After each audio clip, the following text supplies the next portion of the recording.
don't need you anymore. Take this and don't ever come near me again. Jordan Blake had always been good at making himself invisible.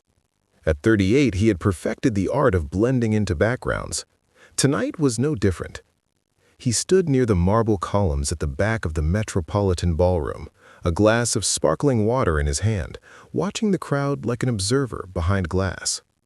Before we move on, tell me in the comments which state you're watching from, and don't forget to subscribe. Tomorrow's episode may involve someone you care about. The room sparkled with old money and new ambition. Crystal chandeliers dripped light onto tables draped in ivory silk. Women in designer gowns glided between conversations. Men in custom tuxedos laughed with the easy confidence of people who never questioned their place in the world. Jordan questioned his every day. He was tall and lean, with thoughtful eyes and close-cropped hair beginning to gray at the temples. His tuxedo fit well enough. He had learned to dress the part over the years, but no amount of tailoring could make him feel like he belonged in rooms like this. On stage, his wife commanded every eye in the room. Isabelle Blake stood beneath a spotlight like she was born for it. Her gown was deep emerald, cut to perfection. Her skin glowed. Her smile was bright and practiced. She held the Crystal Award above her head, and 400 people rose to their feet, applause washing over her like a wave. "Thank you," Isabelle said, her voice rich and confident. "This recognition is not mine alone. It belongs to my incredible team at Blake Development Group, to our visionary investors, to the city of New York, which deserves nothing less than world-class innovation." She listed names: funders who wrote 7-figure checks, senior architects at her firm, Damian Carter, her business partner, who sat front and center, his smile sharp as a knife. She did not say Jordan's name. He had stopped expecting it years ago. When the speeches ended, the crowd dissolved into champagne toasts and networking. Jordan made his way to the edge of the room, near the tall windows overlooking Fifth Avenue. The city stretched out below, lit up like a circuit board. Isabelle found him an hour later. She was glowing, riding the high of the evening. But when she looked at him, something cold flickered behind her eyes. "Ready to go?" she asked. They rode home in the back of a black car. The driver navigated through Manhattan's late-night streets in silence. Isabelle scrolled through her phone, fingers moving fast. Jordan watched the buildings slide past. Their home in Tribeca was a masterpiece of modern design. Glass walls, clean lines, furniture that looked expensive because it was. Jordan had designed half of it. The hidden lighting that made the living room glow at dusk, the custom bookshelves that seemed to float, the way the kitchen opened into the terrace, creating a seamless flow between inside and out. No one knew. Not even Isabelle remembered anymore. She set her award at the entry table and turned to face him. The warmth from the gala was gone. What remained was something harder, colder. "We need to talk," she said. Jordan set his keys down carefully. "Okay. This isn't working. This marriage." The words hit him like a punch he saw coming but couldn't block. "What are you saying?" he asked, though he already knew. "I'm saying it's over, Jordan." Her voice was steady, matter of fact. "I've been thinking about this for months. You're a good man, but you're not my equal. Not professionally, not in vision or ambition. I need a partner who matches my energy. You're just not that person." "Isabelle, don't make this harder than it needs to be." She cut him off with a raised hand. "I've already spoken with my attorney. I'll be fair, but I need you to leave, tonight." He stared at her. This woman he had loved for 12 years. This woman he had supported through failed startups and crushing debt and 100 moments when she almost gave up. He had believed in her when no one else did. And now, she was throwing him away. "You want me to leave tonight?" His voice was quiet. "Yes." Jordan nodded slowly. He climbed the floating staircase to their bedroom, packed a single duffel bag, left behind the home filled with invisible pieces of himself. Jordan drove north through the quiet streets of Manhattan, crossing into Harlem just after midnight. The city changed as he moved uptown. The glass towers gave way to brownstones and tree-lined blocks. The air felt different here, warmer, more alive. He pulled up in front of a narrow brownstone on West 139th Street. The lights were still on inside. His father never went to bed before 1 in the morning. Jordan sat in the car for a long moment, hands on the steering wheel, staring at the house. He had grown up here, played on these steps, learned to draw at the kitchen table. This place held every good memory he had before Isabelle. He grabbed his bag and walked up to the door. Before he could knock, it opened. Marcus Blake Sr. stood in the doorway, wearing a cardigan over a faded Columbia University shirt. He was 68, with silver hair and kind eyes behind wire-rimmed glasses. He looked at his son's face, then at the duffel bag, and understood immediately. "Come on in," Marcus said quietly. The house smelled like old books and coffee. Every wall was lined with shelves, history texts, biographies, books about jazz and the Harlem Renaissance. A framed photo of Marcus receiving a teaching award hung near the stairs.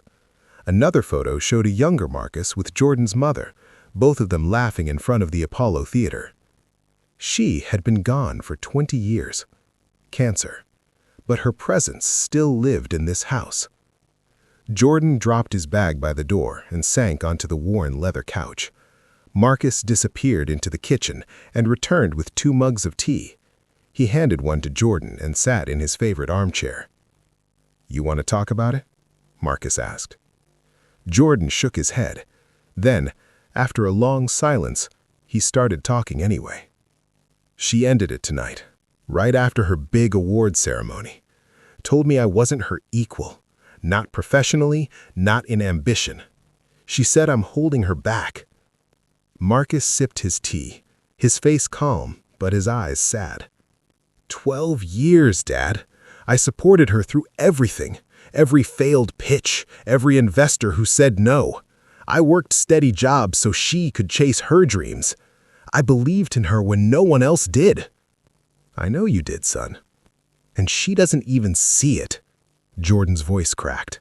"She looks at me like I'm nobody, like I never contributed anything, like I'm just dead weight she finally had the courage to cut loose."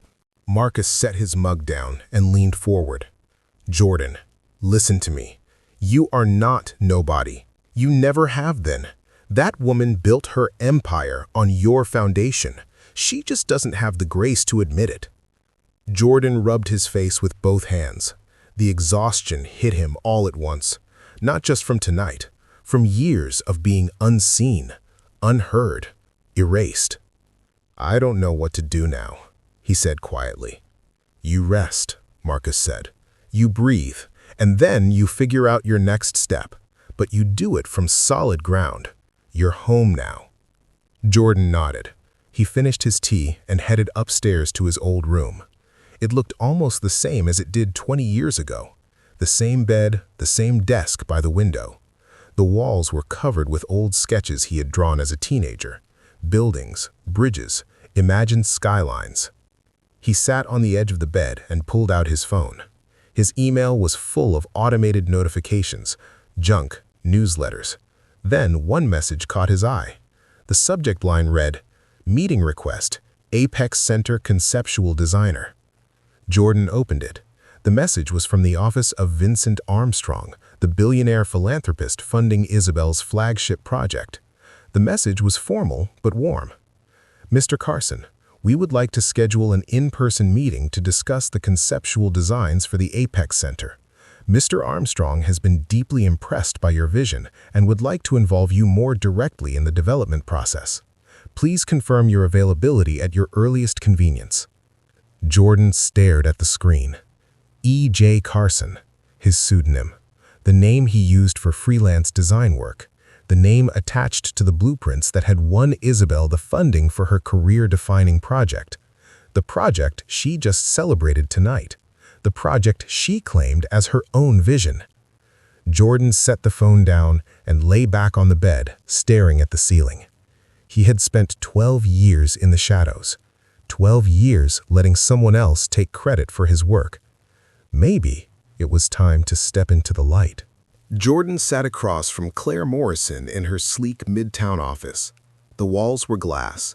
The furniture was steel and leather. Everything about the space said power.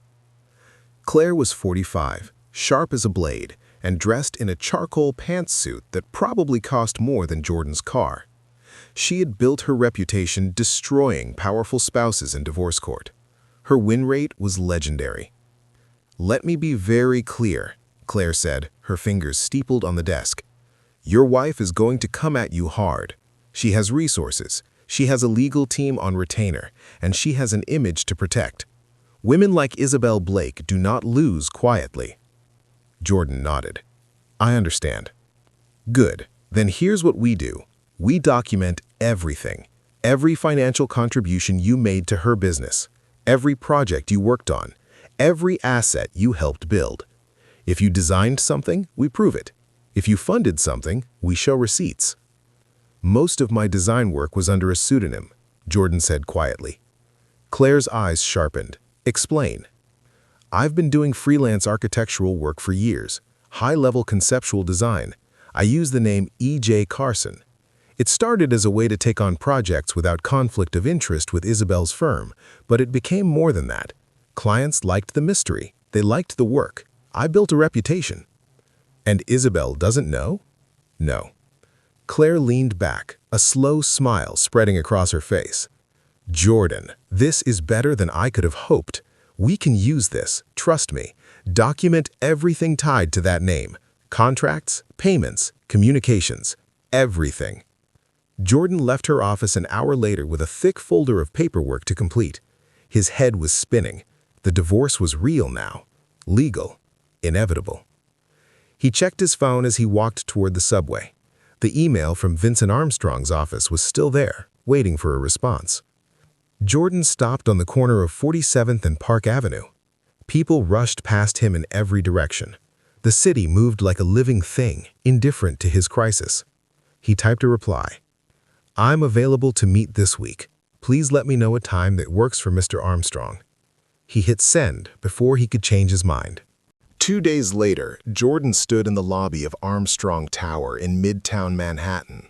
The building was 60 stories of glass and steel, a monument to wealth and vision. Vincent Armstrong had made his fortune in tech, then pivoted to philanthropy. He funded schools, hospitals, cultural centers, projects with soul. The Apex Center was his latest obsession, a multi-use civic space in Lower Manhattan designed to bridge communities. Art galleries, public meeting spaces, green rooftops, a design that honored New York's history while pushing toward its future. Jordan had poured his heart into those blueprints. A young assistant led him to the top floor. The office was stunning. Floor-to-ceiling windows overlooked the Hudson River. The furniture was understated but expensive, and in the center of the room stood Vincent Armstrong himself. He was 65 with silver hair and a calm, assessing gaze. He wore a simple navy suit, no tie. He extended his hand. "Mr. Carson, it's an honor." Jordan shook his hand. "The honor is mine, Mr. Armstrong." "Please, call me Vincent." He gestured to a pair of leather chairs near the window.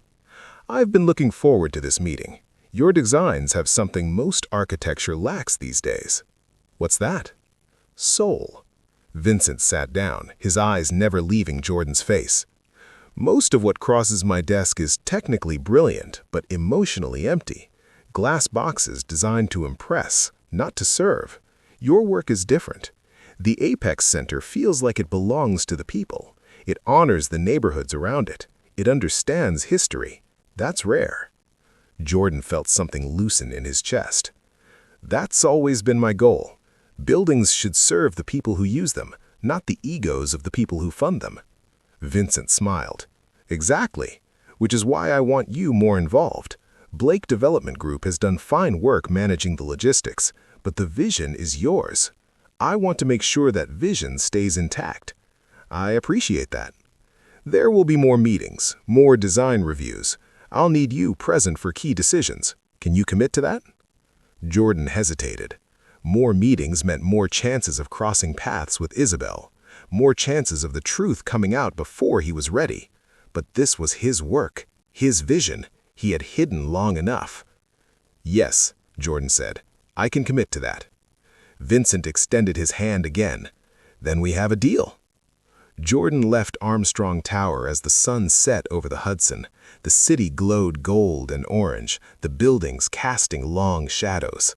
He was now professionally tied to the project that symbolized the end of his marriage. The project Isabelle had celebrated as her greatest triumph. The project she had no idea he had designed. The irony was almost beautiful. Jordan sat in his father's living room, laptop open on the coffee table, earbuds in. The first full project meeting for the Apex Center was about to start. But he wouldn't be there in person, not yet. Vincent Armstrong's team had arranged a compromise. Jordan would participate remotely, his camera off, his voice disguised through audio software. The official story was that E.J. Carson valued privacy and preferred to work behind the scenes. It wasn't a lie, but it wasn't the whole truth either. Jordan clicked the meeting link, his screen filled with faces.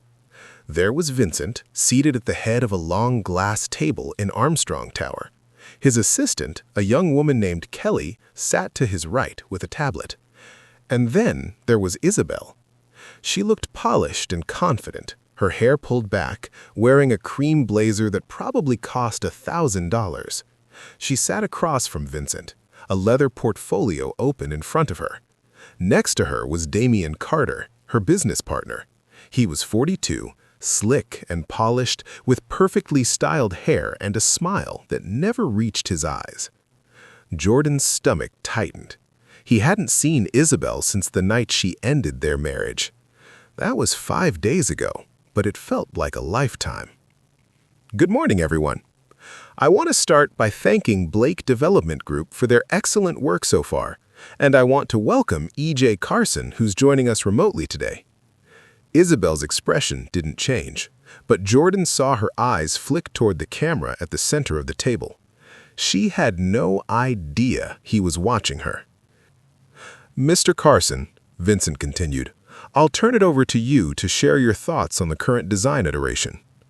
Jordan took a breath. The audio software altered his voice just enough to make it unrecognizable.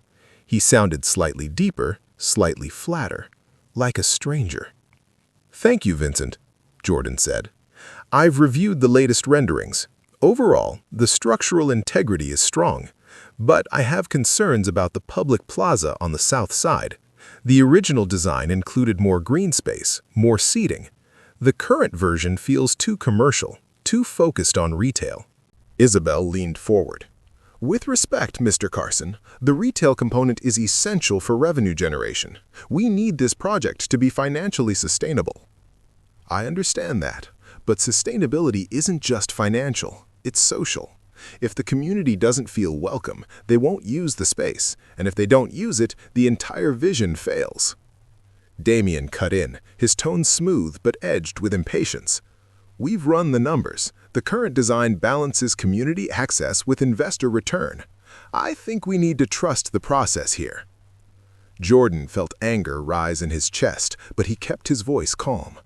"The process only works if we honor the original intent.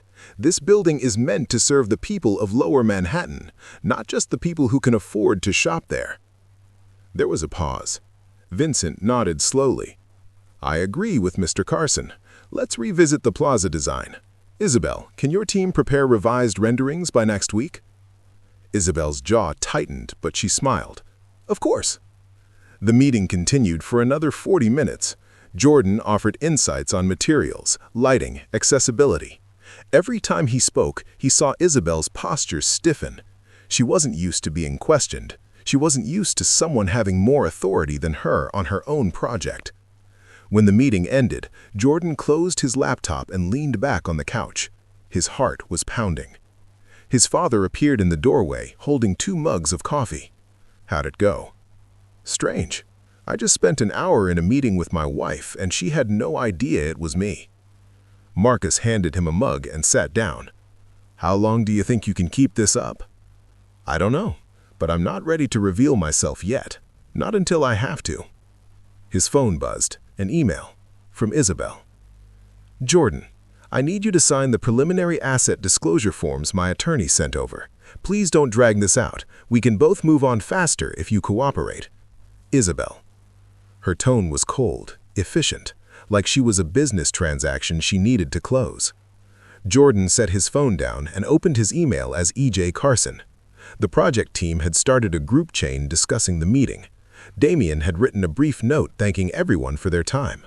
Vincent had replied, emphasizing the importance of community focus. And then Jordan saw a message from Vincent sent directly to him. EJ, thank you for holding the line today. Your instincts are exactly why I wanted you involved. Don't let anyone compromise the vision. This project is too important. Vincent. Jordan typed a reply. I won't. You have my word. He hit send, then opened a new message to the full project team. He attached a detailed sketch he had drawn the night before. A revised plaza design, more trees, more open space, benches arranged to encourage gatherings, a fountain in the center surrounded by native plants. Team, please see the attached concept for the South Plaza. This design reduces retail square footage by 12%, but increases usable public space by 40%. I believe this better serves the project's core mission. I'm happy to discuss further. E.J. Carson. He sent it before he could second-guess himself. Within minutes, responses flooded in. Vincent replied first with enthusiastic approval. Kelly, his assistant, praised the attention to detail. 2 junior architects on the team called it brilliant. Isabelle didn't respond. Damien sent a single line. Let's discuss budget implications offline. Jordan closed his laptop and sipped his coffee. The bitter taste matched his mood. He had just saved millions of dollars and improved the design. He had asserted his vision on a project that bore his invisible fingerprints everywhere. And Isabelle had no idea the man she had thrown away was the reason her flagship project still had a soul. The irony was almost painful, but it was also the beginning of something else. Something Jordan hadn't felt in years. Power. 2 weeks after the first project meeting, Jordan found himself sitting in a sterile conference room in Midtown Law Office. The walls were beige. The table was polished oak. Everything about the space felt designed to drain emotion from the people inside it. Claire Morrison sat to his right, a stack of documents in front of her. Across the table sat Isabelle's attorney, a sharp-eyed man in his 50s named Robert Jennings. He had the kind of face that suggested he enjoyed crushing people in court. Isabelle sat next to him, her posture perfect, her expression unreadable. She wore a black dress and minimal jewelry. She looked composed, in control. But Jordan noticed the way her fingers tapped against the table, a small crack in the armor. This was their first official mediation session, the beginning of dividing a 12-year marriage into assets and liabilities. Robert opened a leather folder and slid a document across the table. We're proposing a straightforward division. Mrs. Blake retains Blake Development Group and all associated business assets, as these predate the marriage and represent her independent work. Mr. Blake receives the Tribeca residence, which will be sold, and the proceeds split 60-40 in Mrs. Blake's favor, reflecting her larger financial contribution to the purchase. Claire didn't even glance at the document. That's insulting. Robert's eyebrow lifted. I'm sorry. You're proposing that my client walk away with essentially nothing, while your client keeps a multi-million-dollar development company that my client helped build from the ground up. Isabelle spoke for the first time, her voice cool. Jordan never worked for my company. He had his own jobs, his own income. Exactly, Claire said, her smile sharp. Let's talk about that income. She slid her own folder across the table. Jordan watched Isabelle's face as she opened it, watched the confusion settle in, then the dawning realization. What is this? Isabelle asked quietly. That, Claire said, is a record of payments made to E.J. Carson over the last 8 years, freelance design work, consulting fees, licensing agreements. It totals just over $2.3 million. The room went silent. Robert leaned forward, scanning the documents. Who is E.J. Carson? Claire gestured to Jordan. My client. Isabelle's head snapped toward Jordan. Her eyes were wide, not with anger yet, with shock. What? I've been doing freelance design work for years, high-level conceptual architecture. I used a pseudonym to avoid conflicts of interest with your firm. You're E.J. Carson? Isabelle's voice was barely above a whisper. Yes. She stared at him like she was seeing a stranger. That's not possible. E.J. Carson is... She stopped herself, but Jordan knew what she was going to say. E.J. Carson was respected. E.J. Carson was sought after. E.J. Carson was someone important. And she had never believed Jordan could be any of those things. Damien Carter's face flashed through Jordan's mind. The way Damien had bragged at the gala about securing Carson for the Apex Center. The way Isabelle had smiled, proud of her partner's connections. This changes the asset calculation significantly, Claire continued. My client has substantial independent income and professional reputation. He's also contributed intellectual property to several of Mrs. Blake's projects, including preliminary design concepts that were later developed by her firm. Robert held up a hand. We'll need time to verify these claims.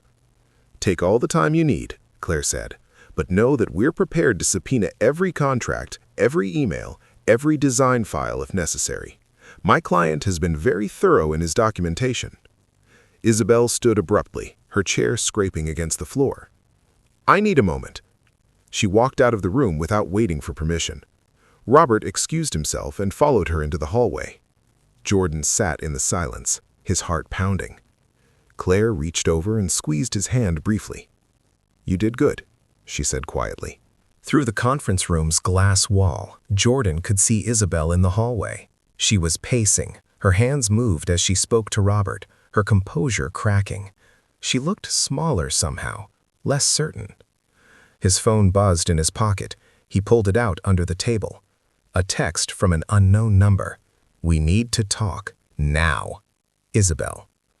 Jordan stared at the message, then another one came through. What game are you playing? He didn't respond. He slipped the phone back into his pocket. 10 minutes later, Isabelle and Robert returned. Isabelle's face was a mask again, but her eyes were different, harder, almost frantic. Robert cleared his throat. We're going to need to adjourn and reconvene once we've had time to review Mr. Blake's financial disclosures. That's fine, said Claire smoothly. We're not going anywhere. The meeting ended. Jordan and Claire walked out together, leaving Isabelle and her attorney behind. As they waited for the elevator, Jordan's phone rang. Isabelle's name flashed on the screen. He let it go to voicemail. The elevator arrived. The doors opened. As Jordan stepped inside, he glanced back down the hallway. Isabelle stood outside the conference room, phone pressed to her ear, staring directly at him. Even from this distance, he could see the question in her eyes. Who are you? The elevator doors closed. Jordan leaned against the wall and exhaled slowly. For 12 years, he had made himself small, made himself invisible, let her shine while he worked in the shadows. But shadows had a way of growing longer. And now, for the first time, Isabelle was standing in his. Jordan stood outside Armstrong Tower, staring up at the glass facade. The morning sun reflected off the windows, turning the building into a wall of light. He had been standing here for 5 minutes, unable to move. Today, everything would change. Vincent Armstrong had sent the email 3 days ago. Direct, unambiguous. EJ, I need you in person for the next design review. The investors want to meet the mind behind the vision before we release the next round of funding. This is non-negotiable. I hope you understand. Jordan had tried to find a way out. He had typed and deleted a dozen responses, but in the end, there was no avoiding it. If he refused, he would lose the project, and the project was the only thing he had left that felt like his. He checked his watch. 9:58. The meeting started at 10. Jordan pushed through the revolving door and crossed the lobby. His reflection followed him in the polished marble. He looked composed, professional. No one could see the panic underneath. The elevator ride to the 60th floor felt like falling in reverse. When the doors opened, Kelly was waiting. "Mr. Carson," she said warmly. "Mr. Armstrong is expecting you. Conference room A." Jordan nodded and followed him down the hall. His footsteps were too loud. His breathing was too shallow. He forced himself to slow down, to breathe. Kelly opened the door to the conference room. Vincent Armstrong stood at the head of the table, reviewing something on a tablet, and seated along the sides were Isabelle and Damien. Isabelle looked up first. For a moment, she didn't react. Her brain couldn't process what her eyes were seeing. Jordan watched her face cycle through confusion, disbelief, and then something that looked like horror. Damien saw him next. He frowned, his smooth confidence slipping. "What is this?"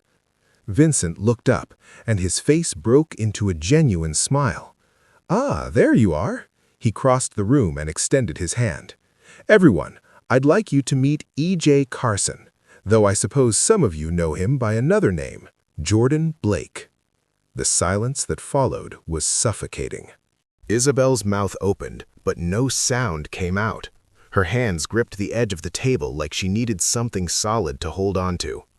Damien recovered first, his lawyer instincts kicking in. "I'm sorry, Vincent, but there must be some mistake. Jordan Blake is Isabelle's husband. He's the conceptual architect behind the Apex Center," Vincent said calmly. "He's been working under the name E.J. Carson for years, and he's the reason this project has the integrity it does." "That's impossible," Damien said, but his voice lacked conviction. Vincent pulled out a chair and gestured for Jordan to sit. "Please, we have a lot to discuss." Jordan moved to the table, every step deliberate. He sat across from Isabelle. She stared at him like he was a ghost. Vincent returned to his seat and opened a folder. "Jordan, I've asked you here today because the investors have concerns about some recent design changes, specifically the reduction in retail space. I want you to walk them through your reasoning." Jordan cleared his throat. His voice came out steady, stronger than he expected. The original vision for the Apex Center was to create a space that serves the community, not just the people who can afford luxury retail, not just tourists, the people who live and work in Lower Manhattan. He pulled out his tablet and projected a rendering onto the screen at the front of the room. The revised plaza design, trees and open space, benches and gathering areas, a fountain surrounded by native plants. "This design prioritizes accessibility and human connection," Jordan continued. "The retail component is still present, but it's integrated in a way that feels organic, not imposed. Studies show that public spaces with more green infrastructure see higher foot traffic and longer dwell times, which means more potential customers for the businesses inside." He switched to another slide, cost projections, environmental impact, community feedback from similar projects in other cities. The reduction in retail square footage is 12%, but the increase in public engagement is projected at over 40%. That's not just good design, it's good business. Vincent nodded, clearly impressed. This is exactly the kind of thinking I wanted the investors to see. Isabelle finally found her voice. "You designed this?" Jordan turned to look at her. "Yes." "You designed all of it?" "Yes." Her face was pale. "The entire Apex Center? The concept, the structure, the integration with the surrounding neighborhoods? That was you?" "Yes." Damien leaned forward, his eyes narrowing. "How long have you been doing this, working as Carson?" 8 years, Jordan said. "And you never told anyone? Not even your wife?" "I told the people who needed to know. My clients, my collaborators." Jordan held Damien's gaze. "The people who valued my work." The barb landed. Damien's jaw tightened. Isabelle stood abruptly. "I need to speak with Jordan, alone." Vincent glanced at Jordan, a silent question in his eyes. Jordan nodded. "We'll take a 15-minute break," Vincent said. Damien started to protest, but Vincent raised a hand. 15 minutes. The room emptied. Kelly closed the door behind her, leaving Jordan and Isabelle alone. Isabelle stood with her back to him, staring out the window at the city below. Her shoulders were rigid. When she finally spoke, her voice was barely above a whisper. "How could you not tell me?" "I never asked," Jordan said quietly.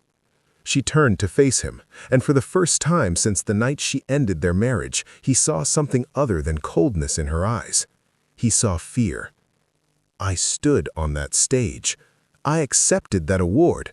I talked about vision and innovation, and the whole time, it was you. It was always you." "Yes. You didn't know it was a lie.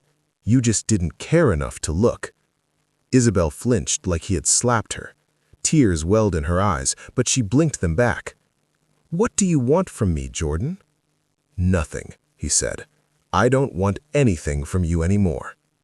"Then why are you doing this? Why reveal yourself now?" Jordan stood and walked to the window, standing beside them. The city stretched out below them, vast and indifferent. "Because I'm tired of being invisible.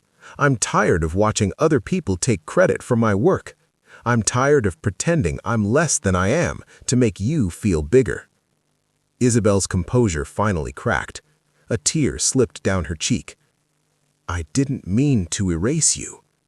"Yes, you did," Jordan said gently. "You just didn't realize you were doing it."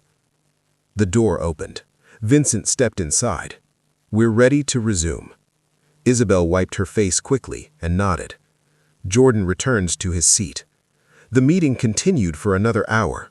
Jordan walked the investors through every detail of the design, answered every question, defended every choice. And Isabelle sat in silence, watching the man she had discarded command the room with quiet authority. When it was over, the investors approved the funding. The Apex Center would move forward, and Jordan Blake was no longer a ghost. Jordan was sitting on the front steps of his father's brownstone when the black car pulled up.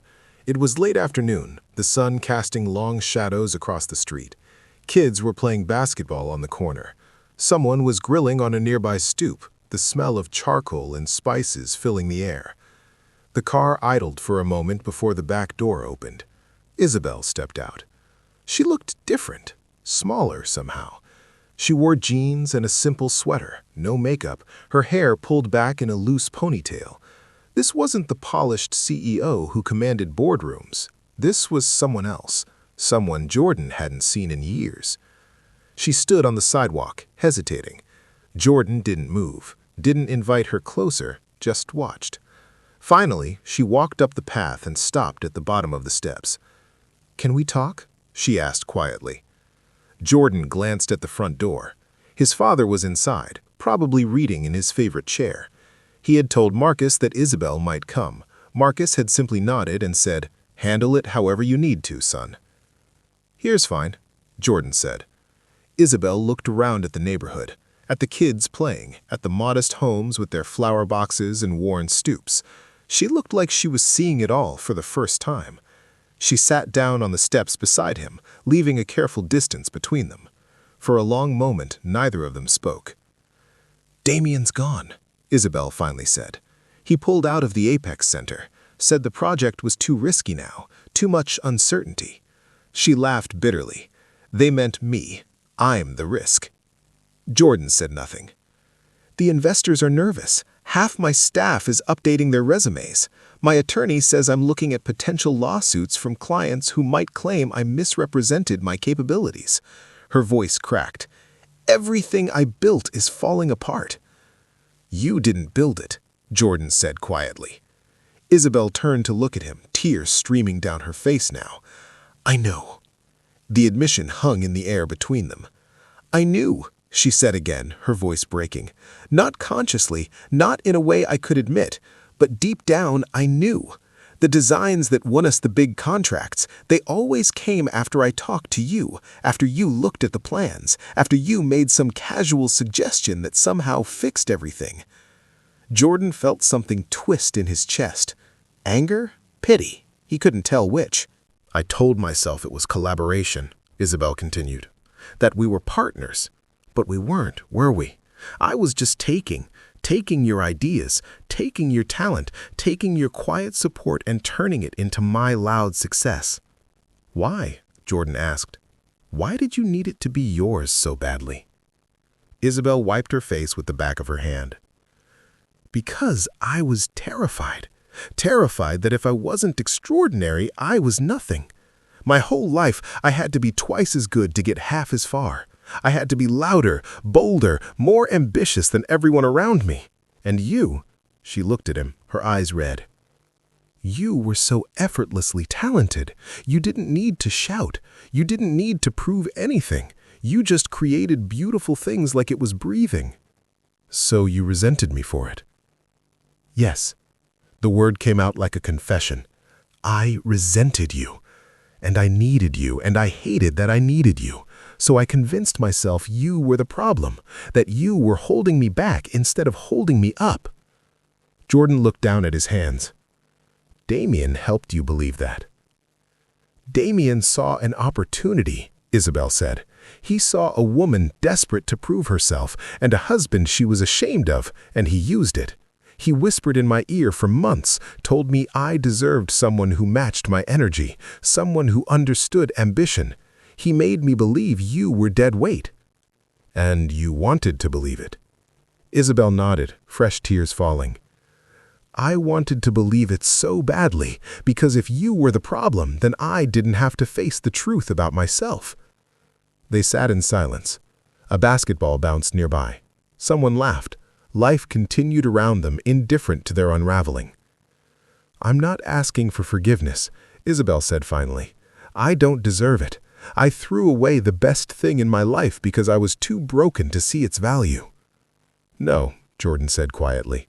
You threw me away because it was easier than dealing with your own insecurity. Isabelle flinched, but didn't argue. What do you want, Isabelle? Why are you here? She turned to face him fully. I want to know if the Apex Center can be saved. Not for me, for the project, for the community it's supposed to serve. I know I don't deserve to be part of it anymore. But the work is good. The vision is good. It's yours, and it deserves to exist. Jordan studied her face. This was the woman he had loved for 12 years, the woman who had broken him. And now she sat on his father's steps, shattered herself, asking him to save something she claimed as her own. I'm meeting with Vincent tomorrow. I'll make sure the project moves forward. But you're right, you can't be the face of it anymore. Isabelle nodded. I know. You can stay on in a limited capacity, project management, logistics. But the creative direction is mine. The public credit is mine. And if you ever try to take credit for my work again, I'll make sure everyone knows the truth. I understand. Jordan reached into his pocket and pulled out a folded envelope, the divorce papers. He had signed them that morning. He handed them to Isabelle. I'm not taking anything from you. I don't want your money. I don't want the house. I just want to be done. Isabelle took the envelope with shaking hands. Jordan, we're done, Isabelle. Not because I hate you, but because I finally love myself enough to walk away. She opened her mouth to respond, but no words came. She just nodded, clutching the envelope to her chest. She stood slowly and walked back to the car. Before she got in, she turned back. For what it's worth, she said, her voice barely audible. You were always the most extraordinary person I knew. I just couldn't let myself see it. Jordan didn't respond. He watched her get into the car, watched it pull away and disappear around the corner. The front door opened behind him. Marcus stepped out, 2 glasses of iced tea in his hands. He sat down beside his son and handed him a glass. You okay? Marcus asked. Jordan took a sip. The tea was sweet and cold. Yeah, Dad, I think I am. They sat together in the fading light, watching the neighborhood settle into evening. Somewhere down the block, a mother called her children home for dinner. The streetlights flickered on one by one. Jordan had spent 12 years in the shadow of someone else's ambition. But shadows only exist where there's light, and Jordan was finally ready to step into his own. Jordan arrived at Armstrong Tower early the next morning. The city was just waking up, the streets still quiet, except for delivery trucks and early commuters. He carried a leather portfolio under his arm, filled with revised plans, budget projections, and a proposal that had kept him up most of the night. Vincent's assistant met him in the lobby and led him directly to the top floor. No waiting, no delay. Vincent was standing by the window when Jordan entered, a cup of coffee in his hand. "Jordan," Vincent said, turning to face him, "thank you for coming on short notice." "Of course." Vincent gestured to the sitting area by the window. They sat across from each other, the morning light streaming through the glass. "I'm going to be direct," Vincent said. "The investors are spooked. Damian Carter's sudden exit raised questions, and the revelation about your identity has created uncertainty about the project's leadership structure. I've spent the last 24 hours on calls trying to reassure people." Jordan nodded. "I understand. Some of them want to pull out entirely. Others want a complete restart with a new development firm, and a few are suggesting we delay the project by a year to reassess." "That would be a mistake," Jordan said quietly. Vincent raised an eyebrow. "Tell me why." Jordan opened his portfolio and laid out a series of documents on the coffee table between them. "The Apex Center isn't just a building, it's a promise to the community. Lower Manhattan has been overlooked for decades when it comes to public investment in cultural infrastructure. This project addresses that, but only if we move forward now." He slid a document toward Vincent. "I've spoken with 3 community organizations in the past week. They're ready to partner with us. Local artists, youth programs, small businesses that want space in the retail sections. If we delay, we lose that momentum. We lose their trust." Vincent picked up the document, scanning it carefully. "I've also restructured the leadership model. Blake Development Group remains as the logistics and construction management firm, but I take over as lead architect and creative director, reporting directly to you. Clear lines of authority, no confusion about who's responsible for what." "And Isabelle?" "She stays on in a limited capacity. Project management, vendor relations, nothing public-facing. She has the operational experience we need, but she's not making creative decisions anymore." Vincent set the document down. "You're willing to work with her, after everything?" Jordan met his eyes. "I'm not doing this for her. I'm doing it for the project, for the community, and for myself. I've spent too many years letting other people control my work. This is my chance to see it through on my own terms." Vincent leaned back, a small smile playing at his lips. "You've thought this through." "I spent all night thinking it through." "What about the investors who want to walk?" Jordan pulled out another document. "I've identified 3 alternative funding sources, 2 philanthropic foundations and 1 private equity group that specializes in community-focused development. They're interested. I can have preliminary meetings set up by the end of the week." Vincent laughed, a genuine sound of surprise. "You really have thought of everything." "I'm an architect. I plan for contingencies." Vincent stood and walked to his desk. He picked up his phone and made a call. "Kelly, can you get the investment committee on a conference line in 20 minutes? "Thank you." He turned back to Jordan. "I'm going to recommend we move forward with your proposal, but I need you to understand something. You're stepping into the spotlight now. Your name will be on this project. Your face will be in the press. You won't be able to hide anymore." "I don't want to hide anymore," Jordan said. Vincent extended his hand. "Then let's build something extraordinary." Jordan shook it, feeling the weight of the moment settle over him. 2 hours later, after a tense but ultimately successful conference call with the investors, Jordan stood alone in the conference room. The revised plans were spread across the table. His plans, his vision, finally acknowledged. He walked to the window and looked out over the city. From this height, New York seemed both enormous and intricate.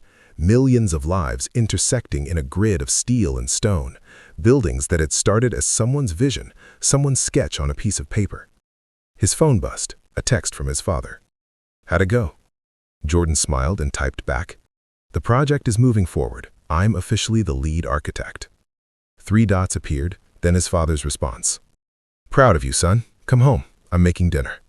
Jordan pocketed his phone and gathered his materials. As he headed toward the elevator, Vincent called out to him from his office. "Jordan, one more thing." Jordan turned back.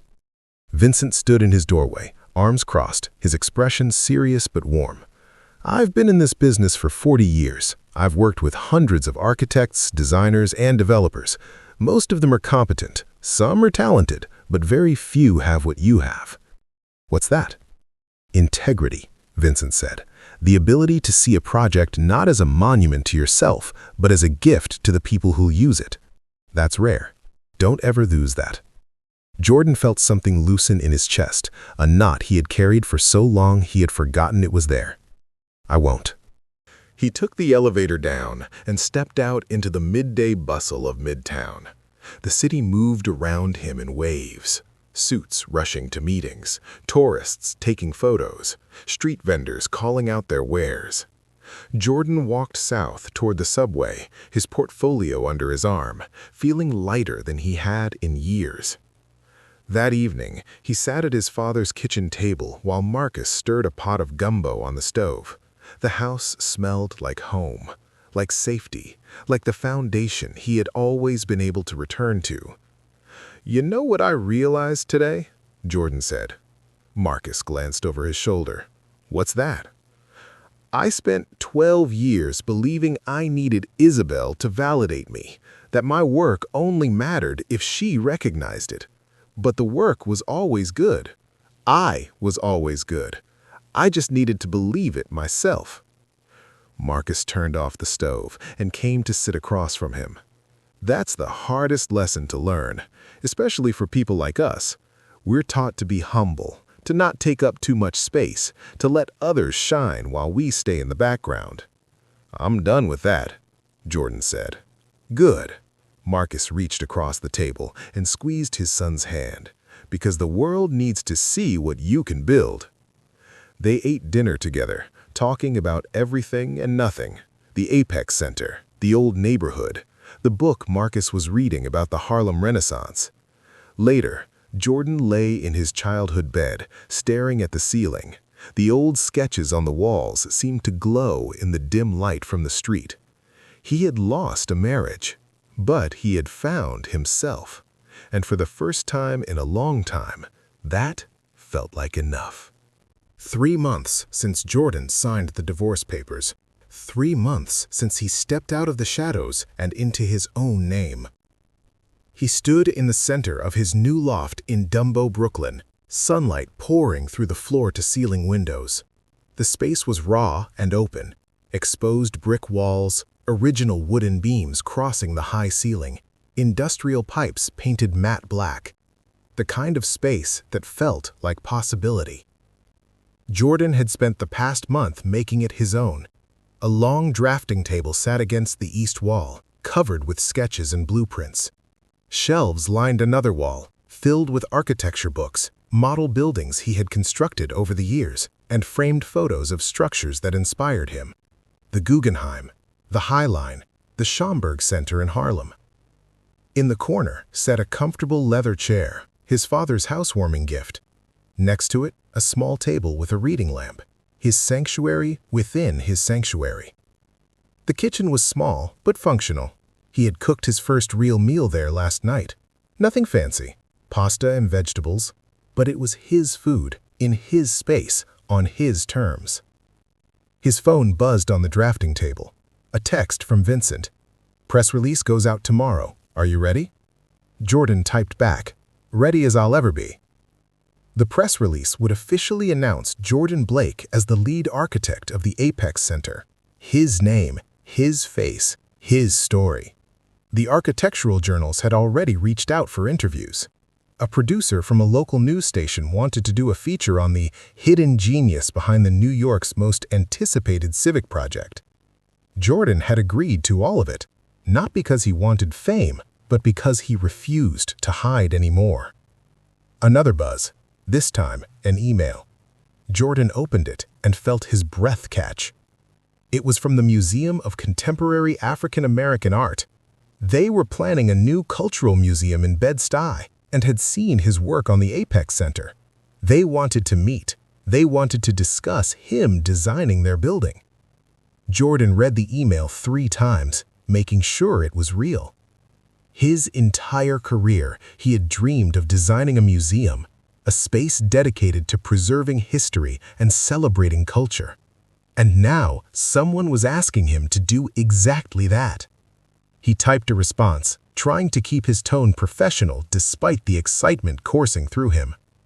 "I would be honored to discuss this opportunity. I'm available to meet at your convenience."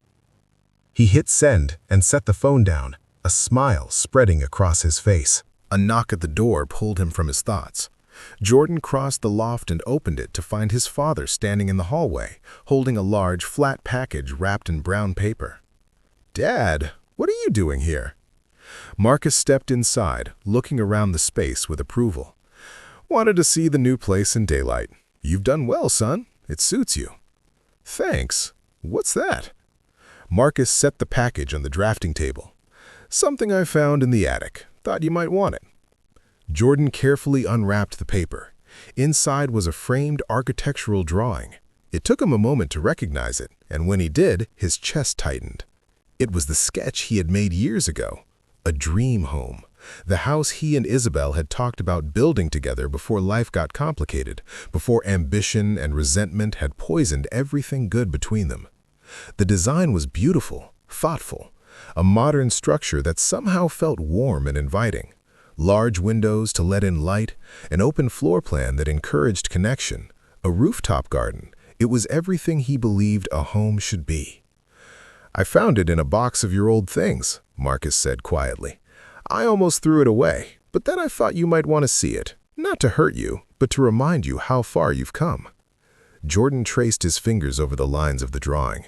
He had poured so much hope into this sketch, so much love. It represented a future that would never exist now. But looking at it didn't hurt the way he expected it to. "You know what's interesting?" Jordan said.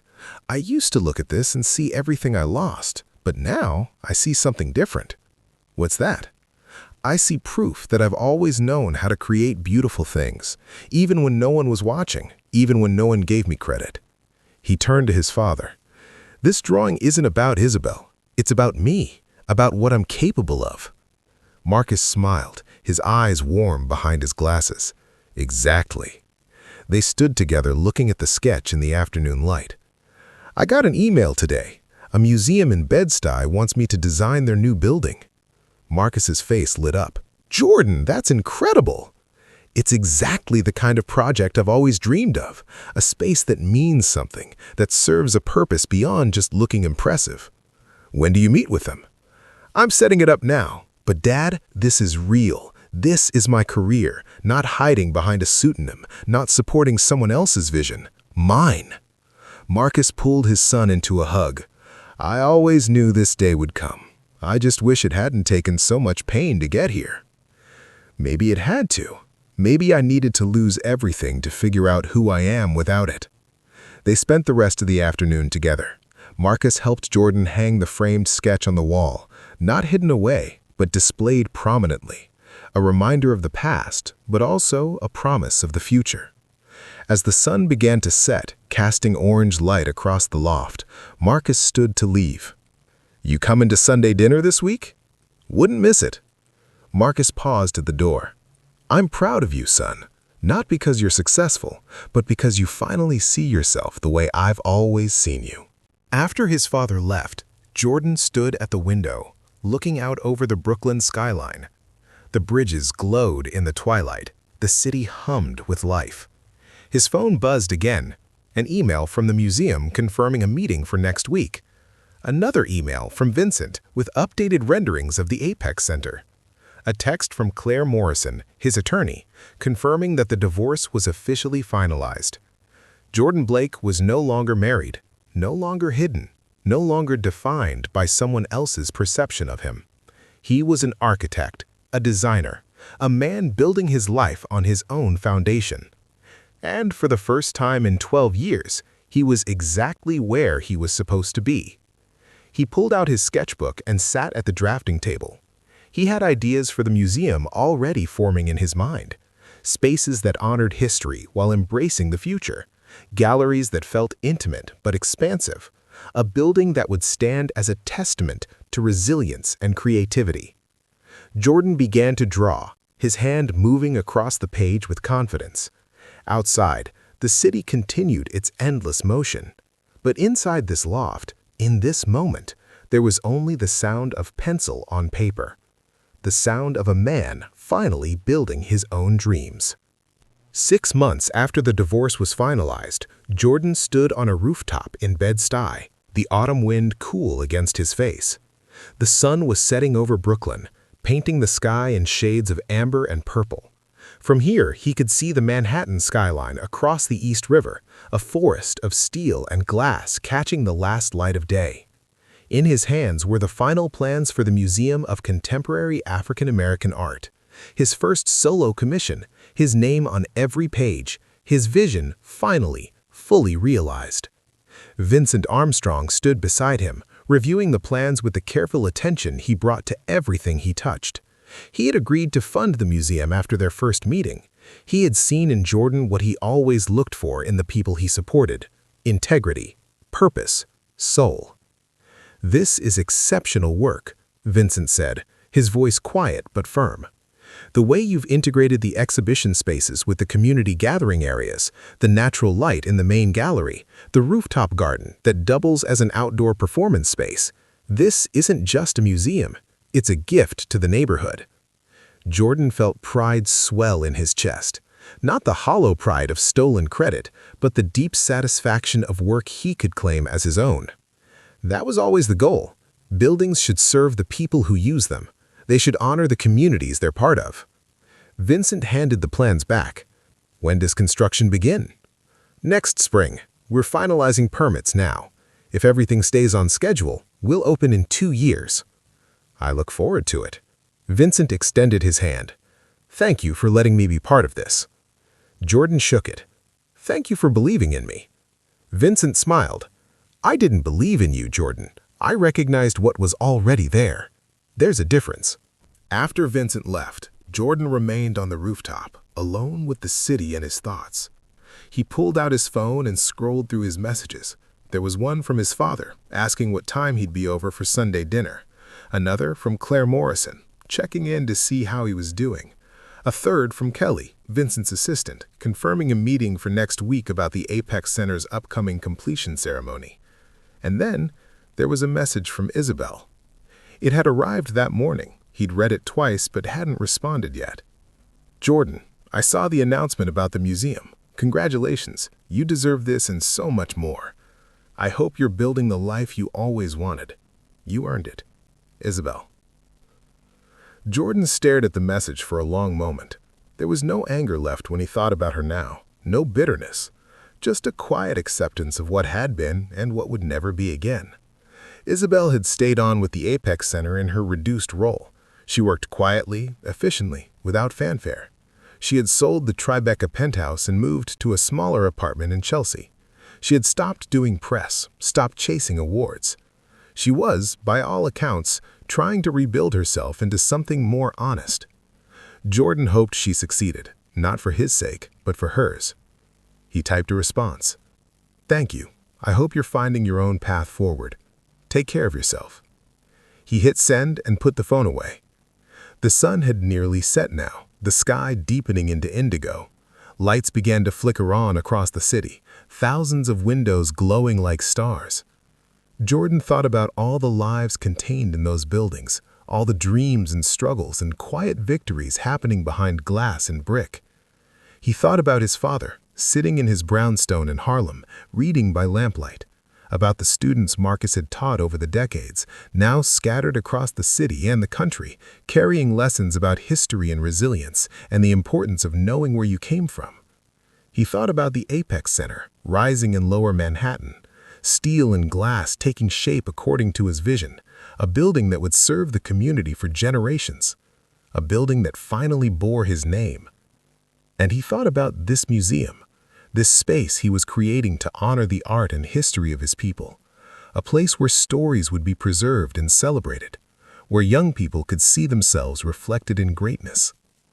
Jordan pulled out his sketchbook, the same one he had carried for years. He flipped through the pages. Early sketches of the Apex Center, concepts for the museum, random ideas that had come to him on subway rides and sleepless nights. And there, near the back, was a blank page. He sat down on the rooftop ledge, his feet dangling over the edge, and began to draw. Not anything specific, just lines and shapes, the beginning of an idea, the seed of something that might become a building, a park, a bridge, something that might connect people or give them shelter or inspire them to see their city differently. He drew until the light faded completely and the city was fully lit, until the buildings across the river glowed like a constellation, until his hand cramped and his back ached from hunching over the paper. When he finally stopped, he looked at what he had created. It was rough, unfinished, full of possibility, just like him. Jordan stood and stretched, rolling his shoulders. He gathered his things and headed toward the rooftop door. As he reached for the handle, he paused and looked back one more time. The city stretched out before him, vast and complex and beautiful, a city built by millions of hands over centuries, a city that was constantly destroying itself and rebuilding, a city that never stopped moving forward. Jordan had spent too many years feeling like an outsider in his own life, watching from the margins while other people claimed the spotlight. But he understood something now that he hadn't before. He wasn't on the outside looking in. He was part of the fabric, part of the foundation. His work would outlive him. His buildings would stand long after he was gone, serving people he would never meet, sheltering dreams he would never know about. That was the true measure of architecture. Not awards or recognition, but impact, legacy. The quiet knowledge that you had made something that mattered. Jordan Blake was an architect. Not in the shadows, not through someone else's voice. In his own name, in his own light. He opened the door and stepped inside, descending the stairs toward the street below, toward his car, toward his loft in Dumbo, toward his father's house and Sunday dinner, and the life he was building, brick by brick, choice by choice. The city hummed around him, indifferent and eternal. But Jordan was no longer invisible. He was finally, fully seen. And he was exactly where he belonged. If you enjoyed this story, like this video and leave a comment telling me what you thought. And if you're not already subscribed to the channel, please subscribe and hit the notification bell to get alerts for new stories like this one. Thanks for watching.